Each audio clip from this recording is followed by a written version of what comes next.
Hello pet lovers, ടെസ ചാർലിയിലെ പുതിയൊരു വീഡിയോയിലേക്ക് സ്വാഗതം. ഇന്ന് നമ്മൾ നിൽക്കുന്ന കൊല്ലം ചാത്തന്നൂരാണ്. അപ്പൊ നേരത്തെ നമ്മളൊരു ഷിറ്റ്സുവിന്റെ വീഡിയോ ഇട്ടിട്ടുണ്ടായിരുന്നു, അത് കൊല്ലം കൊട്ടിയായിരുന്നു. അപ്പൊ ഇന്ന് നമ്മൾ കൊല്ലം ചാത്തന്നൂരുള്ള ഷിറ്റ്സുവിനെ കാണിക്കാൻ വേണ്ടിയിട്ടാണ് വന്നിരിക്കുന്നത്.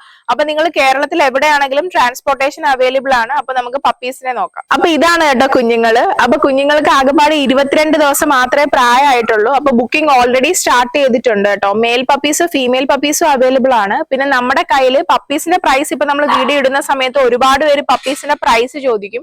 അപ്പൊ പ്രൈസ് എന്ന് പറയുമ്പോഴത്തേക്ക് നമുക്കിപ്പോ ഒരിക്കലും ഇന്ന പപ്പിക്ക് ഇന്ന വിലയാണെന്നുള്ളത് നമുക്ക് പറയാനായിട്ട് പറ്റത്തില്ല. കാര്യം നമ്മുടെ കയ്യിൽ ഒരുപാട് ക്വാളിറ്റി ഉള്ള പപ്പീസും അതുപോലെ തന്നെ ക്വാളിറ്റി കുറവുള്ളതും അങ്ങനെ പല ടൈപ്പ് പപ്പീസ് അവൈലബിൾ ആണ്. ഇപ്പൊ ക്വാളിറ്റി ഉള്ള പപ്പീസ് ആകുമ്പോൾ സർട്ടിഫൈഡ് ഒക്കെ ആയിട്ട് വരും. അപ്പൊ സർട്ടിഫൈഡ് ആയിട്ടുള്ള കുഞ്ഞുങ്ങൾ എന്നൊക്കെ പറയുമ്പോൾ എങ്ങനെയായാലും 20 മേലെ എന്തായാലും ആവും. സർട്ടിഫൈഡ് ഇല്ലാത്തത് 10 രൂപ മുതലാണ് സ്റ്റാർട്ട് ചെയ്യുന്നത്. അപ്പൊ നമ്മുടെ കയ്യിൽ ഇപ്പൊ പറയുവാണെങ്കിൽ 10 രൂപ മുതൽ 30 രൂപ വരെയുള്ള പപ്പീസ് അവൈലബിൾ ആണ്. അപ്പൊ ഓരോ പേരൻസിന് അനുസരിച്ചാണ് പപ്പീസിന്റെ പ്രൈസ് കാര്യങ്ങളൊക്കെ വരുന്നത്. അപ്പൊ പേരൻസിന്റെ ഡീറ്റെയിൽസും പപ്പീസിന്റെ ഡീറ്റെയിൽസും ഒക്കെ അറിയാനായിട്ട് വീഡിയോയിൽ കാണുന്ന നമ്പറിൽ നിങ്ങൾ കോൺടാക്ട് ചെയ്താൽ മതി. നേരത്തെ വീഡിയോയിൽ പറഞ്ഞതുപോലെ തന്നെ ഈ ഒരു പപ്പീസിന്റെ ബുക്കിംഗ് സ്റ്റാർട്ട് ചെയ്തിട്ടുണ്ട്. പിന്നെ ഞാൻ പറഞ്ഞല്ലോ, ഇവര് ആകെപ്പാട് കുറച്ച് ദിവസം മാത്രമേ ആയിട്ടുള്ളൂ. അപ്പം ഇപ്പൊ ഇവർക്ക് കൊടുത്തോണ്ടിരിക്കുന്നത് മദേഴ്സ് മിൽക്ക് ആണ് കൊടുത്തോണ്ടിരിക്കുന്നത്. ഇനി പതുക്കെ നമ്മൾ പാക്കറ്റ് ഫുഡ് കാര്യങ്ങളൊക്കെ ഇൻട്രൊഡ്യൂസ് ചെയ്തോളൂ. അപ്പം ഈ നല്ല ക്വാളിറ്റി ഉള്ള കുഞ്ഞുങ്ങളെ വാങ്ങിക്കാൻ താല്പര്യമുള്ളവര് വീഡിയോയിൽ കാണുന്ന നമ്പറിലേക്ക് കണക്ട് ചെയ്താൽ മതി. പിന്നെ ഈ പപ്പീസിന് നമ്മൾ ഫുഡ് കൊടുക്കുമ്പോൾ എന്തൊക്കെ കാര്യങ്ങളൊക്കെ ശ്രദ്ധിക്കണം എന്നുള്ളത് നമ്മൾ നേരത്തെ വീഡിയോയിൽ ഓൾറെഡി പറഞ്ഞതാണ്.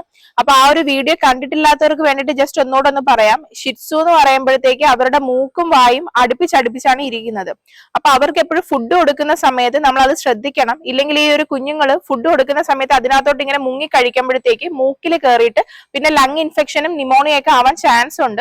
അപ്പൊ ആ ഒരു കാര്യം നിങ്ങൾ പപ്പി സ്റ്റേജിൽ എന്തായാലും ശ്രദ്ധിക്കണം. പിന്നെ അഡൽട്ട് ആയി കഴിഞ്ഞാൽ കുഴപ്പമില്ല. അപ്പൊ പപ്പി സ്റ്റേജിൽ ഫുഡൊക്കെ കൊടുക്കുന്ന സമയത്ത് ആ ഒരു കാര്യം ശ്രദ്ധിക്കണം. നേരത്തെ വീഡിയോ കണ്ടിട്ടില്ലാത്തവർ നേരത്തെ വീഡിയോ കാണുക. അതിനകത്ത് നമ്മൾ ഷിറ്റ്സുവിന്റെ ഒറിജിനെ കുറിച്ചുള്ള രസകരമായ കഥയും കാര്യങ്ങളൊക്കെ പറയുന്നുണ്ട് കേട്ടോ. അപ്പം പിന്നെ നിങ്ങൾക്ക് അറിയാലോ, ഷിറ്റ്സു എന്ന് പറയുന്നത് അധികം സ്പേസ് ഒന്നും വേണ്ടാത്ത ബ്രീഡാണ്. നിങ്ങൾക്ക് ഇപ്പം ചെറിയ അപ്പാർട്ട്മെന്റിലും ഫ്ലാറ്റിലും ഒക്കെ വളർത്താനായിട്ട് പറ്റും.